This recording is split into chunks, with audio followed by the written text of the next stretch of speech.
Mike with Trike with Mike, Texas. I was on a U.S. submarine during the Cold War. Sometimes I'll tell you a sea story. So,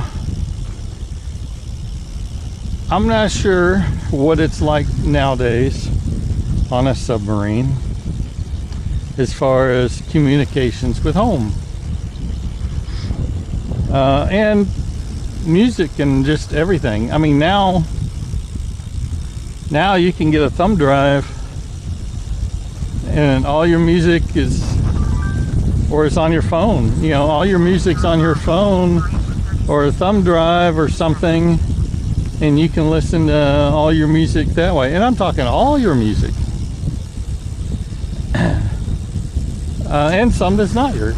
But when I was in the Navy, we had tapes.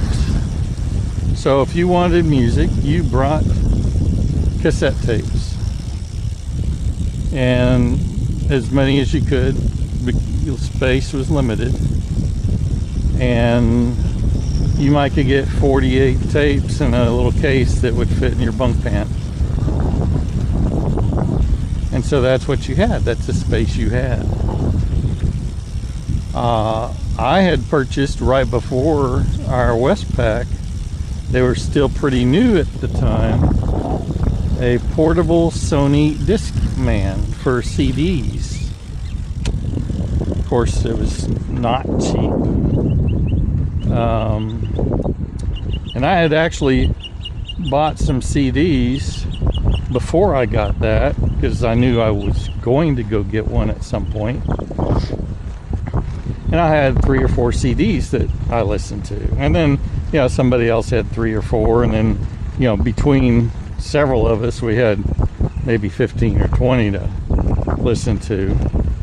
But you just listen to them over and over again, because they take up space. And, you know, then the other way is we had one-way communications from home when we were out for long periods, where the family member can send a familygram. Familygram was basically a short message. There was a limit of words that they could send. Of course, the Navy checks it, makes sure there's nothing secret in there or stuff like that. But your family can send it to you. You can't send anything back. And then they can send 3 or 4 of them in, and you might get a familygram.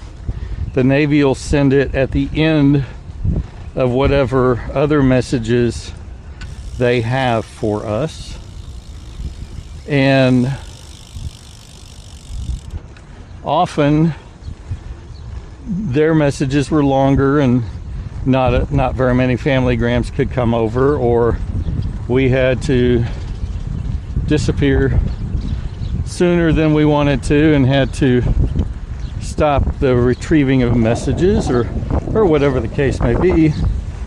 Sometimes they couldn't get all the familygrams. So a familygram was a cherished item, and the radiomen would get these, and then they would distribute them to everybody, and they were nice and printed it out for us, and I still have some. I still got some that was sent to me while I was on board. So, and then when you came into port, you know, again,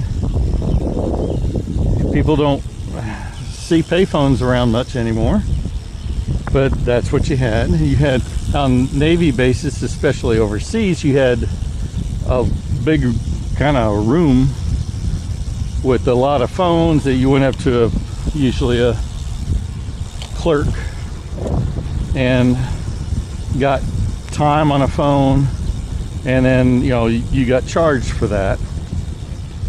Or you had a calling card.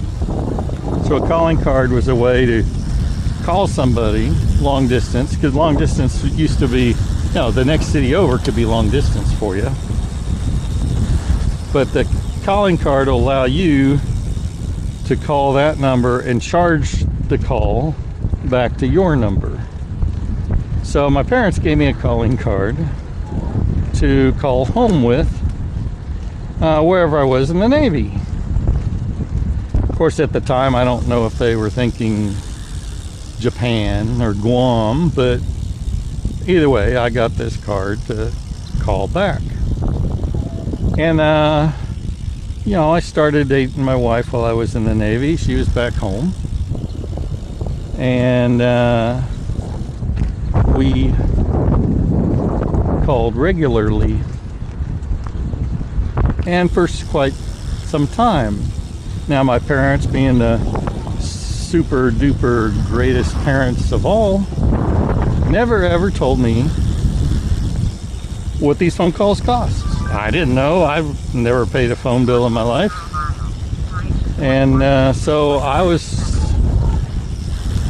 didn't realize, you know, how expensive just a short phone call was long distance. And let alone an international call. But then I called from Japan, both my parents and the wife to be, usually more than one time in a port. And I'm sure the phone bill was not pleasant to so I don't know. I never found out. I'm afraid to ask. Thank you, folks, for doing that. It means a lot. And today you can call the same call for nothing. Pretty much whatever your plan is on your phone, you could call anywhere for practically nothing. So,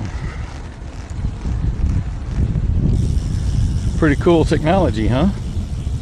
So anyway, now today you got emails.